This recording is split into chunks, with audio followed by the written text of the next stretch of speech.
అసెంబ్లీలో ప్రభుత్వం కీలక తీర్మానాలు చేసింది. పాలమూరు రంగారెడ్డి ఎత్తిపోతల పథకానికి కేంద్రం అన్ని అనుమతులు ఇవ్వాలని తీర్మానాన్నిచ్చింది.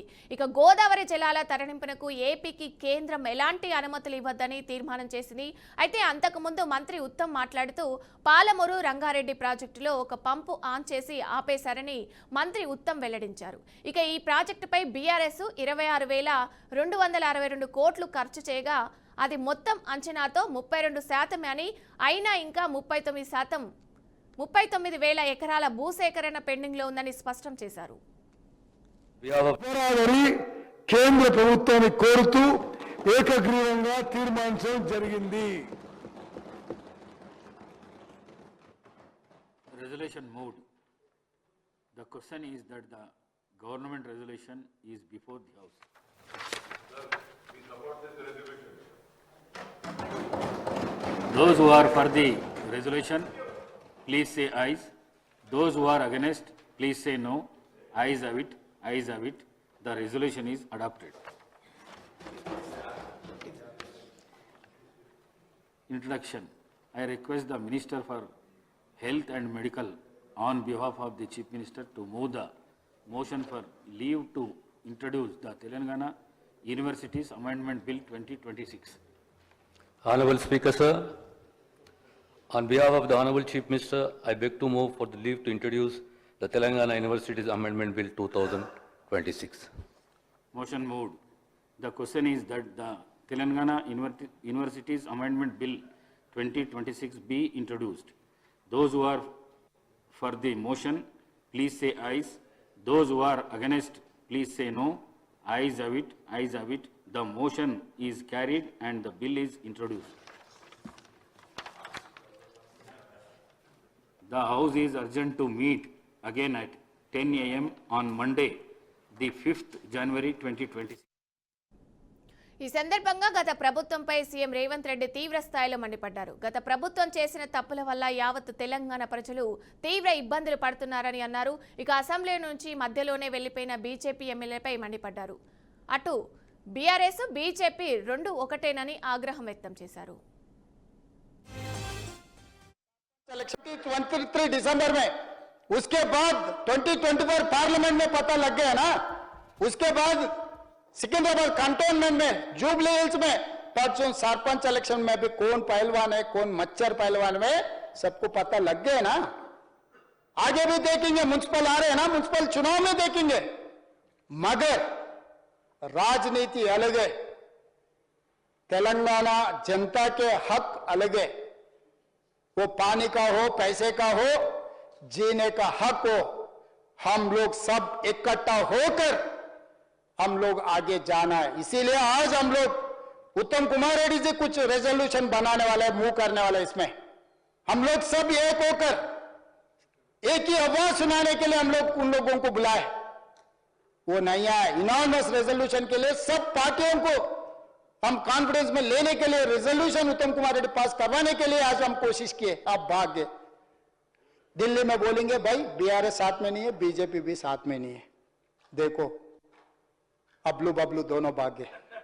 कम से कम बीजेपी तो भी बैठना था इनॉर्मस रेजोल्यूशन में. क्यों ये लोग तेलंगाना जनता के लिए काम नहीं कर. కడప జిల్లా అట్లూరు మండలంలోని టీడీపీ బద్వేల్ నియోజకవర్గం ఇన్ఛార్జు యువ నాయకుడు రితీష్ రెడ్డి 41 పుట్టినరోజుకు ఘనంగా నిర్వహించారు. ఇక ఈ సందర్భంగా శ్రీ లక్ష్మీ నరసింహస్వామి ఆలయంలో ప్రత్యేక పూజలు చేసి అనంతరం 41 కేజీల భారీ కేక్ను కట్ చేశారు. పుట్టినరోజును పురస్కరించుకొని ఎస్ వెంకటాపురం కాలనీ ప్రజలకు 1000 దుప్పట్లు పంపిణీ చేసి సామాజిక సేవకు పెద్దపీట వేశారు. ఇక ఈ కార్యక్రమంలో టీడీపీ నాయకులు, కార్యకర్తలు, స్థానిక ప్రజలు పెద్ద సంఖ్యలో పాల్గొన్నారు.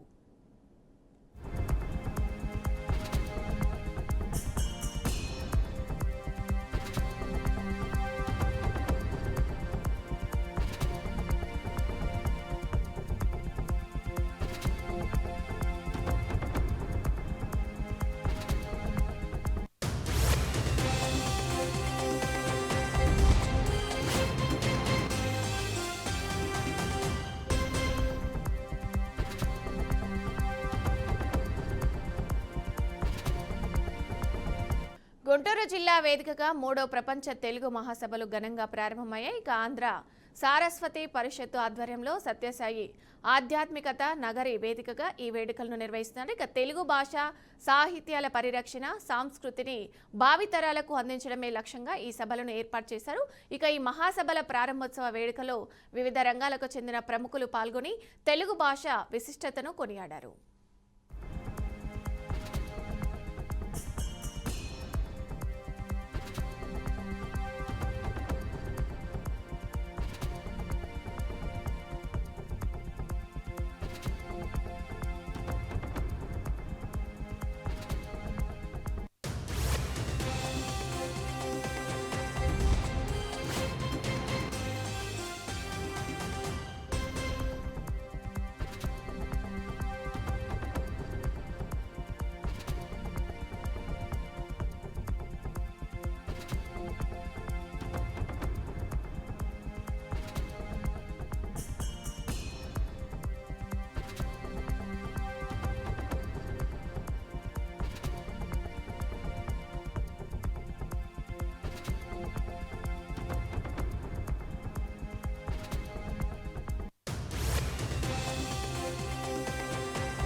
మేడ్చల్ జిల్లా దుండిగల్ పోలీస్ స్టేషన్ పరిధి బహదూర్పల్లిలో ఉదయగిరి కాలనీలో కారు బీభత్సం సృష్టించింది. అతివేగంగా వచ్చిన కారు రోడ్డు పక్కన ఉన్న కార్పెంటర్ షాపు గోడకు ఢీ కొట్టింది. ఇక ఈ ప్రమాదంలో అందులో పనిచేసిన 2 కార్మికుల కాళ్లు విరిగిపోయాయి. కారు నుంచి యువకులు పరారీకి ప్రయత్నించడంతో స్థానికులు పట్టుకున్నారు. ఇక అనంతరం ఘటనపై స్థానికులు పోలీసులకు సమాచారం అందించారు. కారు డ్రైవింగ్ చేసిన వ్యక్తి మద్యం తాగి నడిపించాడని సమాచారం.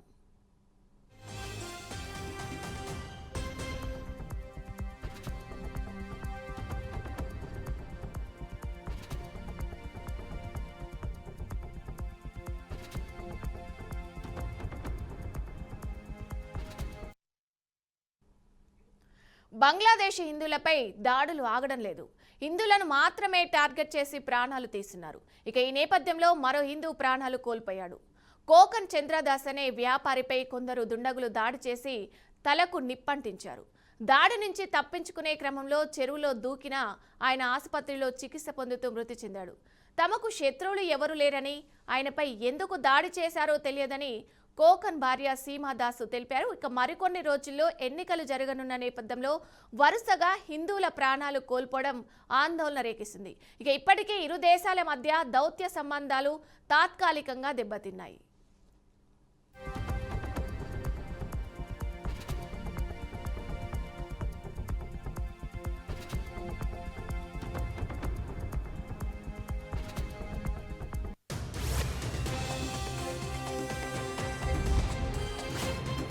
త్వరలో న్యూజిలాండ్తో జరగనున్న వన్డే సిరీస్ కోసం బీసీసీఐ భారత జట్టును ప్రకటించింది. ఈ జట్టుకు ఎవరు ఊహించని విధంగా యువ ప్లేయరు శుభమాన్ గిల్ను నియమించింది. ఇక స్టార్ బ్యాటర్లు రోహిత్ శర్మ అట్లనే విరాట్ కోహ్లీకి జట్టులో స్థానం దక్కింది. గాయం నుంచి కోలుకున్న శ్రేయాస్ అయ్యర్ వైస్ కెప్టెన్గా ఎంపికవగా రిషబ్ పంత్ తన స్థానాన్ని నిలబెట్టుకున్నాడు.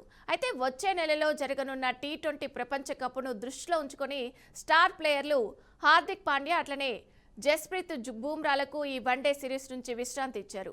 ఇక మహమ్మద్ షమీ పేరు ప్రముఖంగా వినిపించినప్పటికీ సెలెక్టర్లు సీనియర్ పేసర్ మహమ్మద్ సిరాజ్కే మొగ్గు చూపారు.